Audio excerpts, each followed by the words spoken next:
it into words, I wouldn't know how to put it into words. But when I would hear particularly certain songs, they would touch me. And I know they would touch so many of my friends too. They're like, oh, that song from Jewel. And so no matter what was going on, you seemed to have moments where you could channel, I don't know if channeling is the right word, but you could access this speaking of truth and speaking of words that really touched a lot of us. And it feels like right now, how old are you? You said at 40 all this stuff happened. I'm 42. You're 42, so it's just 2 years ago. Yeah.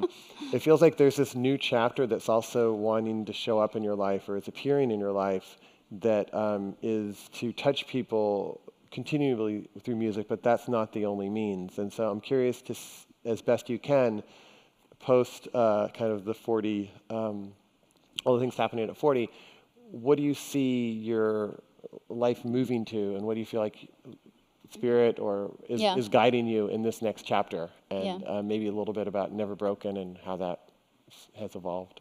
Yeah, I feel like the mission I've been on hasn't changed. You know, why I wrote my music, the things that inspired me to write my music, looking for things that soothed and calmed me in intuitive ways and helping other people do that. I tried to do that through music.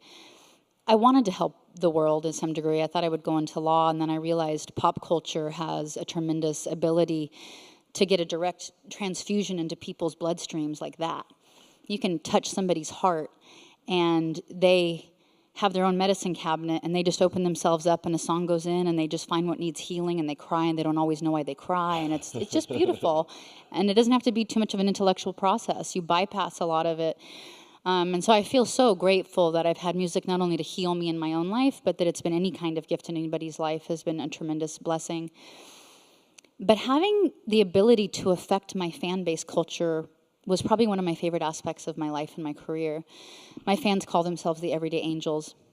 I was very intimidated and frightened to enter the public space until I realized I had the internet and I could talk to fans directly, and I could just say, hey, I'm flawed.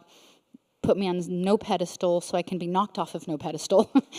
And if you guys want to go on this journey with me, let's do this together. I'm trying to figure some things out. And my fans decided to go on this journey with me and to live the same values I was trying to live. And they began to look at each other, and I encouraged them to look at each other as an entire community and as an extended family. And what does that mean? What does it mean to show up for each other? If you're lonely, say you're lonely and find somebody in this community that has the same desires that you do. And they've just taken it to the next level. I mean, I have a fan that lost her partner and was grieving so hard, and with social media now, we all stay so connected. And my fans set up a calendar of 2-day vigils where they all took 2 days off of work, and they traveled to her city to stay with her in her home. And they cooked for her and stayed with her for 3 months. Wow. They did that. That's after 20 years of creating culture. But I didn't tell them to do that. They did that for themselves. Another fan of mine, her dad had a heart surgery. He was fine. He was in the hospital recovering. But all of the EDAs filled his room with balloons and flowers. He's not even a Jewel fan, but his daughter was a Jewel fan. And they decided to fill his room with flowers and balloons. When a fan of mine realized she couldn't be a ballerina, I was able on a blog to challenge her and say, what is it about dancing that you like? So dig below ballerina and go, what is the core essence under here? And find something else that allows you to do that and express it. Because that door closed, but there's another door that's going to open. And so they start to have these conversations. And I want to start doing that with corporate culture. I want to start doing it with more culture. And so I'm starting to work with Tony at Zappos, and because I want to look at large-scale companies where we can start to give them tools to become what I call a whole human. My life's work has been not being a good musician. If my greatest art is my art, I'm an asshole. Really. I want my life to be my greatest work of art. I want to look back on my life and go, I did something beautiful, and I tried. And art's going to be this much of it, music. I've taken very seriously learning about nutrition, about physical wellness, now about parenting. What is it to be a whole parent? What is it to be soulful when you discipline a child? What is it to be a whole mindful person? What is it to be whole at work? What is it to be the same person at work as you are at home? What is it to show up as in a relationship as you are privately in your own personal internal world? How can I do it with every limb of my life? And so I want to be able to basically help create a whole human platform where we can give people information, education, and inspiration and equipment in every single category so that each of our limbs are equally toned, so we can have harmony in every area of our life. So I'm looking at doing it in a couple ways. One is working with company culture by giving them tools. People to show up at work have to show up at home better. They have to show up in their relationships better. They have to show up for their children better. And they're going to come to work less distracted, more capable, more confident, with more energy and more ability to focus. And so I want to be able to give companies, politicians don't change culture. What's happening in politics is okay. It's going to be okay. Politicians don't rule the world. We do.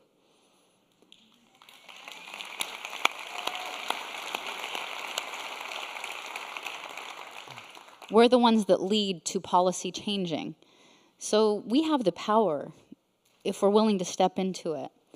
And as entrepreneurs, as company leaders, as owners of companies, as employees of companies, as consumers of companies, we influence and engage in culture.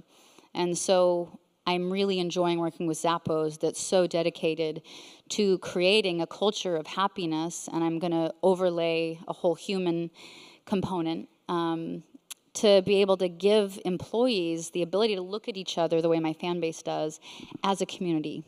If you're going through a divorce, who in your community has gone through a divorce well?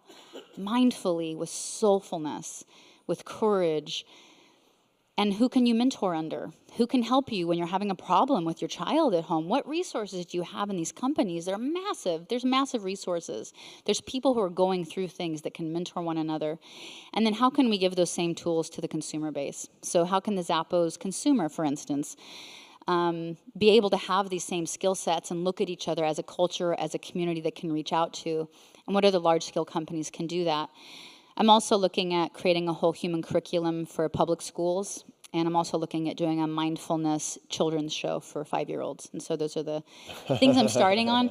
But I'm just starting. I don't know what all this looks like. I've been doing this very intuitively. I've made a living as a musician. That's still my main income source. But a few people have stepped forward to try and help me as an entrepreneur understand this as a new platform for myself. And I don't know where it leads. I don't honestly even know how to make money doing it. I just know it's the right thing to do. And so I'm following my intuition. And for somebody that's been traumatized and used and all kinds of things in life, if nothing comes of this next chapter of my life, you know, if these new platforms don't get built, so be it. People have shown up for me in ways I can't even tell you how healing it is. Like, just how people have shown up for me to help me with this new chapter. If nothing happens, it's okay. The healing and the buoying of my spirit has just been incredible because the way people have showed up for me just to even attempt to help me doing it. So I'm still looking for help. I need designers. My website is literally run by one person. I'm starting to offer mindfulness tools where I get very specific because people have asked me, all right, specifically, how did you rewire? What are your specific tools you did when you were having panic attacks? So ③JewelneverBroken.com starts sharing those. I have 4 of them up right now. But I need designers. I need people that do programming. It's a completely homespun operation. It makes no money. But I think it's the right thing to do. So I have a booth outside. It's the Jewel Never Broken booth. If you have any skill sets or you want to have a passion for this type of mission, I'm going to start collecting people who are masters in each category, sharing the people that I've mentored under, so that we can start helping educate people, hopefully on a mass scale. Great. And did you want to give out a particular email for people who want to support? I have an email address that's written in front of me because I can't remember anything. It's support@③Jewelneverbroken.com. Support@③Jewelneverbroken.com. If you have any skill sets that might help me on my path, because this is the category I'm headed into. I just don't have all the puzzle pieces together. So, but it feels you guys are puzzle pieces. It feels that we're actually just about over time for lunch, but it feels like there's this a way in which you want to teach. Like you want to teach in a more direct way than just having your music express something. You want to offer kind of tools that take the hardship that you've faced and the lessons that you've learned and have those be of use to whether it's companies or general public. Yeah, I'm wanting to start to share tools in a much more specific, nitty-gritty way. Yeah. And I think music will continue to be a soundtrack. Yeah. It releases emotions and does things. It's pretty incredible what it music is. can It do. is. But people need practical, simple tools that they can do in a life of overwhelm. Yeah. And they need information of what is technology doing to our children's brains and how do we deal with that as parents. Yeah. And I would look at myself as a curator much more than I would as a expert. Yeah. There's some things I have some expertise in. I'm happy to share what I've learned. Right. But there's other people spending lifetimes learning this, and it's stuff that we desperately need to know. And so I would look at myself as a curator to help other people have a platform to share what they know. Beautiful. Thank you. Thank so you for much. your curation. Yeah, thank you. Thank you, guys. Really appreciate it.